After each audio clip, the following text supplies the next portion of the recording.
lihtsalt ajaloos on tore ringi käia, on nii 12. minutiks Üro paigas, Eeval! Ja Teeväli tuleb ja virutab ja lajatab. No, ütleks sellise võrdluse tooks, et eile me nägime sarnast väravat riigi karikafinaalis, et ka sealt kuskilt 20 pealt ja aga ma tahtsin just öelda jälle, kuidas Kalju laseb Floral vabalt seal kastis toimetada, et see eeltöö Alliku poolt nii vabalt ta saab vaadata, tõsta pilgu ja rääkimata siis sellest, et Teeväli löögi hetkel pole tema ümbruses praktiliselt mitte kedagi. Kui me vaatame, kus seda sulus. Nüüd ka praegu. Täpselt sinna kohta, kus teda oleks hea rünnata, aga keegi on lihtsalt blokist kinni või muul põhjusel palju mängijad sinna jõudnud. Flora tuleb põhjusel 3-2 saab tulla ja Sappinen tuleb ja tuleb. 2 on ees. Tõlgendamise kohta jälle see, et siis pall vastu kätt käis nii ja läheb vaatama. Ehk siis paneme ennast valmis minemaks väljaku teise poolde. Kui juba jah, tavaliselt ikkagi seda nüüd on kohtuniku tõlgendus see, et kas see on enese nagu suuremaks tegemine või mis iganes need õiged väljendid on. Nii, on nii. Lähemegi teise suunda ja Teeväli, kes lõi ühe ära.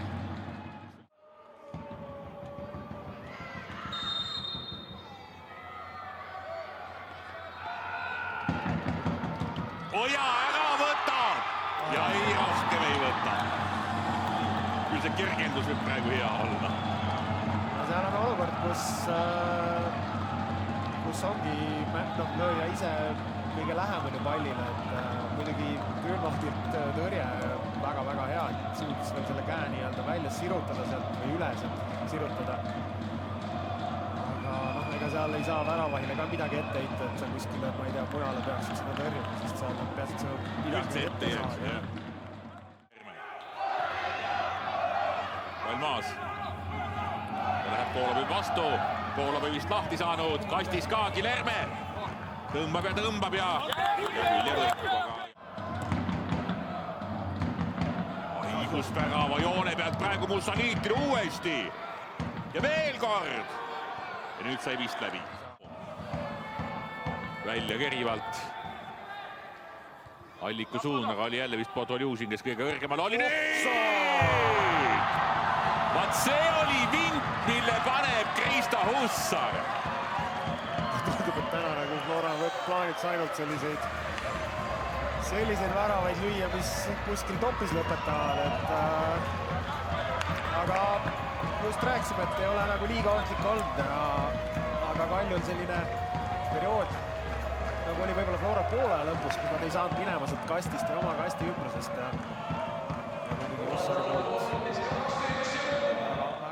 Võtab ette ja võtab eeskujulikult. 2 tükki küsivad.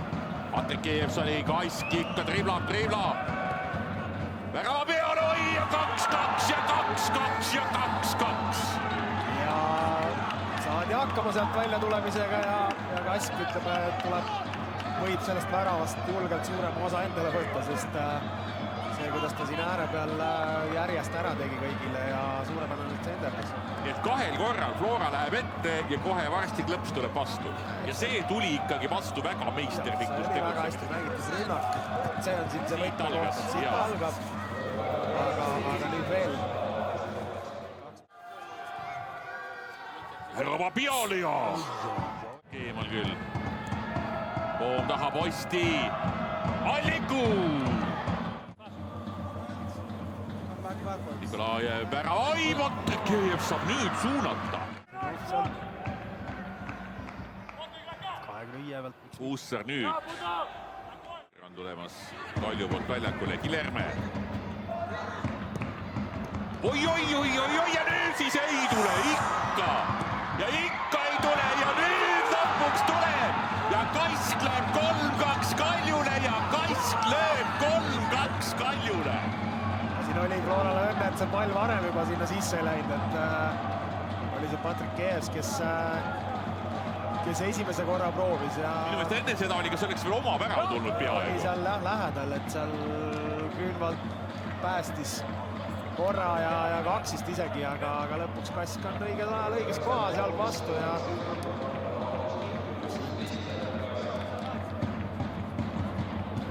ikkagi kõigepealt Kask ise ja Zappinen saab ära lükata, Alliku jala peale hästi kalli mulline, Huster tuleb kaasa, Husterile jala peale, hoog maha korraks, vasaku peale ja Paul Lobüja.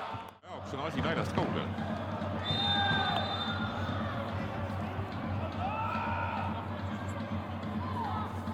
kuna Guillermel oli kaart all, nii see ei ka veel siia mängu lõppu. Kalju jääb vähemusse.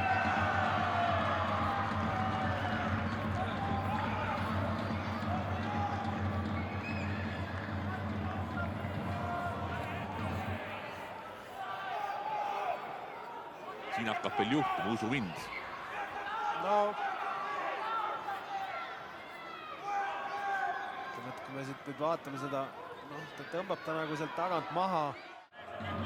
Vooral praegu peaaegu kõik kastis ja tulebki lööb taga läbi. Hussar, me saame tõelise mängu lõppu eeldatavalt. Nüüd on Kali Mullin maas. Nüüd on see... Ja lähebki vaatama seda. Oi, Andreev on tige!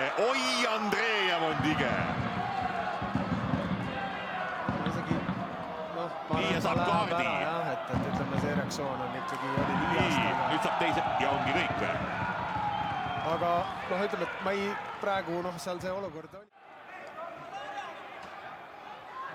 Lööb teise jala, lööb ära. Lööb jala pihta. Väga kiire vaatamine ja penalti ja...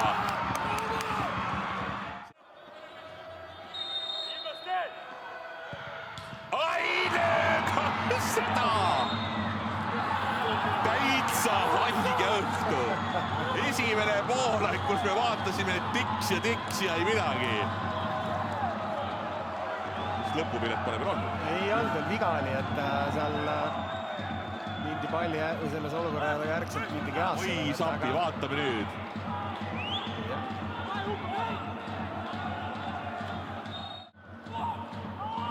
Kui palju lõpuks siin? Väga parem räägi.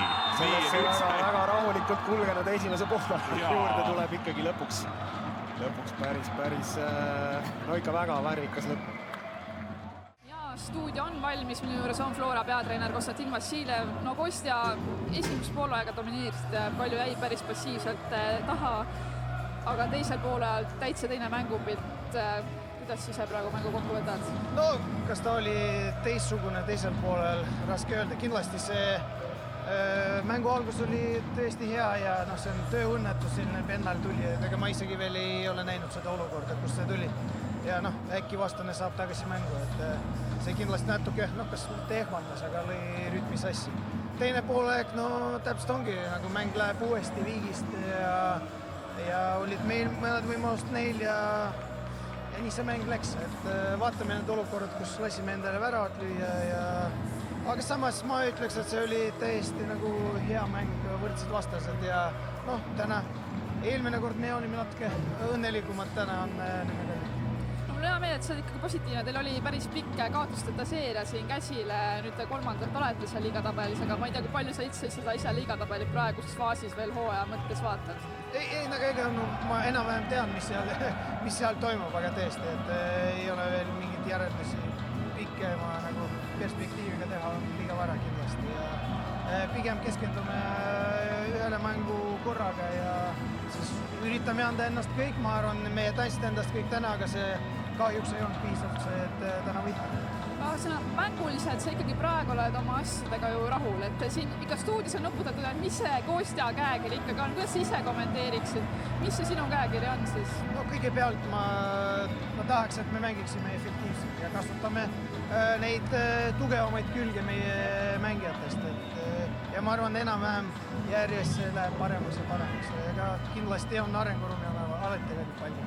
Kostja, suur aitäh sulle! Nii, ja ma vaatan ringi ja ongi mängu parim. Kristjan Kask on ka kohe stuudiosse jõudmas. Kristjan, palun võta istet. Palju õnne, see on nüüd sinu. No räägime kõigepealt mängust. Esimene poolaeg olite veidi passiivsed, ka teine poolaeg võtsite oma 3-2 igati teenitult. Kuidas ise mängu kokku võtad?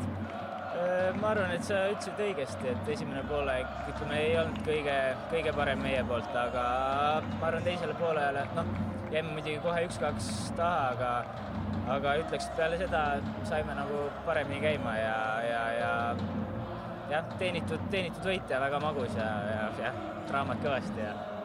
Kahjuks rohkem prognoosidi rääkida ei jõua, aga aitäh sulle ja palju õnne veel kord!